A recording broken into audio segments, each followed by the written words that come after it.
The title of this chess lecture is How to Checkmate with the Rook and King versus the Lone King. So this one is a little more difficult than the Queen and King versus King checkmate, but once you get the hang of it, you'll be able to do it pretty easily. So okay, in this position, it's a bit.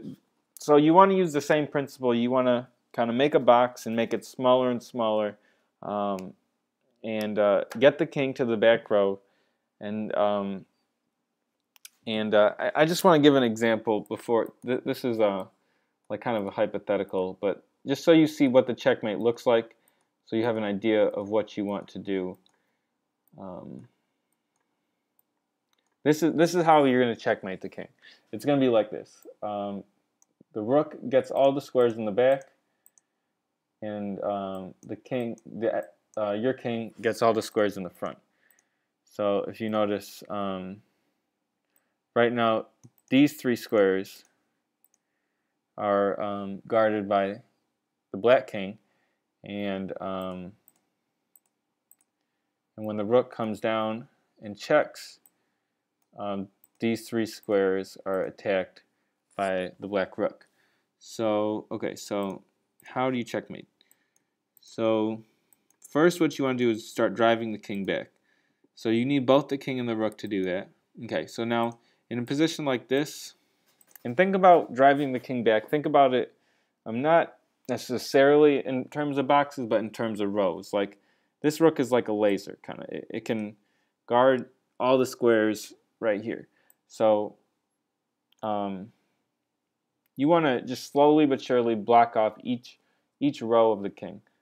So go check, right? So it's the same idea. The king can't go to any of these squares because of the black king, and now these three squares are also being cut off as well. So the king moves back. Okay, so now something like this. Okay, now if the king moves here, you can cut it off again. So maybe they want to create a little more problems.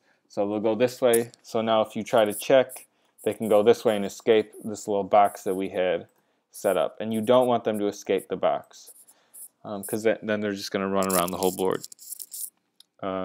So in this position, I think the best way to do it is to just keep following that king. So now, let's say the king were to move back. I think it's a good idea just to make the rank smaller.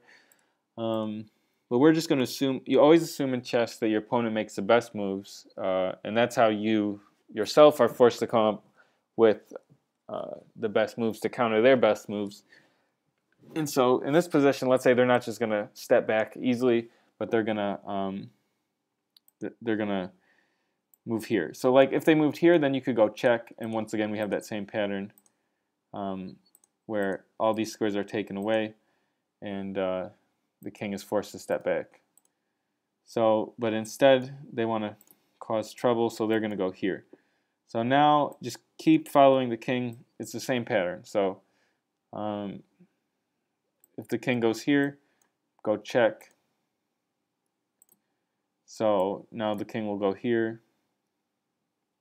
And now a lot of people will do stuff like this, and I mean, like they think, oh look, now the king has even less squares to go to. But personally, I just like to keep the rook just far away and just use this method of each different rank, like the fourth rank right here.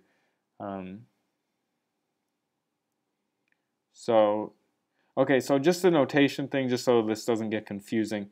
Some people might wonder why I thought the notation is supposed to go from A to H. Well, this board is being looked at from black's perspective, so it goes H to A. Just keep that in mind. Okay, so now once again, follow the king. So now if the king goes here, you go check. And if the king goes here, here, and now finally, okay, the kings are forced into a position where you can go check, and now the king can't escape because of this king. So the king goes back, and just keep following the king. Okay, so let's say now it goes here. Now you don't want to provide check because the king will go right here. And then you're kind of backtracking. So in a position like this, I think the best move is to go here. Okay, but let's say you went here. Now if they went here, you could go here. But something like this where you keep following the king, that's possible. So now in this position, do not go here because now it's a tie because you lost your rook. But in this position, just simply go to the other side of the board. So now, let's say they go here. Now, if you want to make sure that you're going to be able to put the king in check and make it so that the king has to step to one of these squares, what you can do instead of moving here, whereas now they'll go here, and now once again, if you provide check, they can go here. Is you can just put the rook, just move the rook one square, and so now, now if they go here, now you go check. So that's how you can do it. So so now let's say they go here, just follow the king. Now if they go here, you go check. And this isn't the only way to do it. I like this way, but you might find another way, like this. This is not a bad idea, but I think that one pattern you'll see this is actually the way to get checkmate. Okay. So let's say the king goes here, here, here, here, here. Okay, now check. Okay.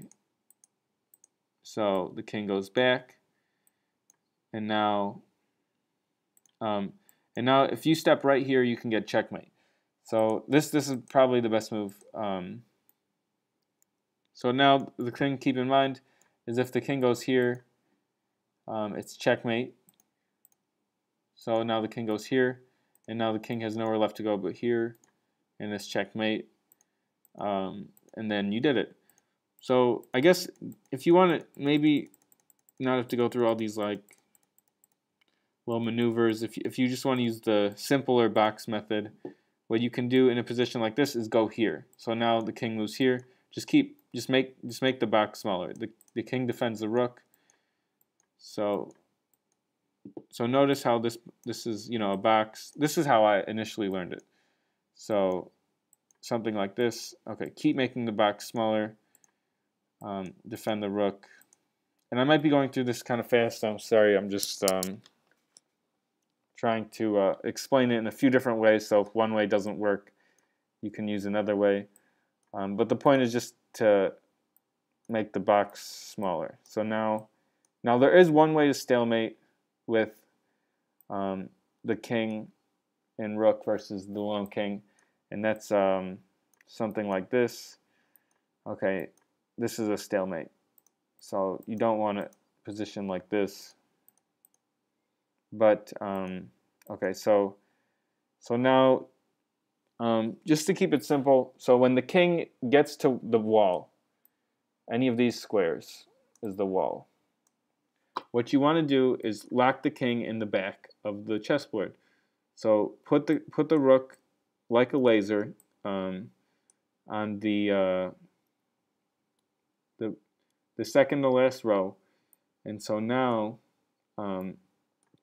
this is the key position. Now you have your pattern where now this is where you have to learn this idea is of a waiting move, because you have to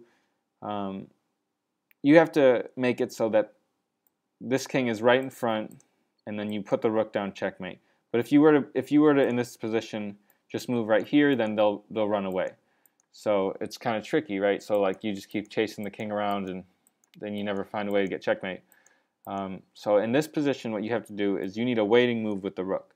So now think about it like this: the king can't escape, so it has two options. It can either go here or here. If it goes here, you checkmate, so it goes the other way.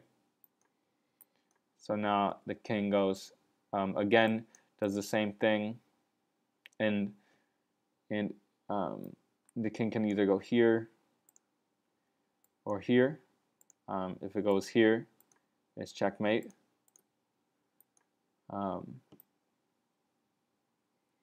So in this position, the winning move is not rook here, because that's a stalemate, but it's king here. And this is how you force checkmate. So the king has nowhere else to run, and it's checkmate. And so, like, I think you just kind of got to let these sink in, practice it with your friends. Just, you know, think about it when you're not playing chess, and then you'll get back to the chessboard, and you'll instantly have it memorized. So it's just this pattern is what you need to know: is the rook locking the king in the back first, and then moving to the back to checkmate, and how the king controls the squares right here, and the rook controls the squares right here. So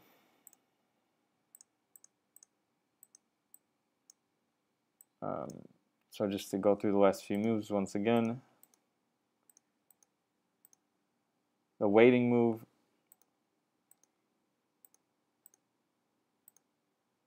and checkmate.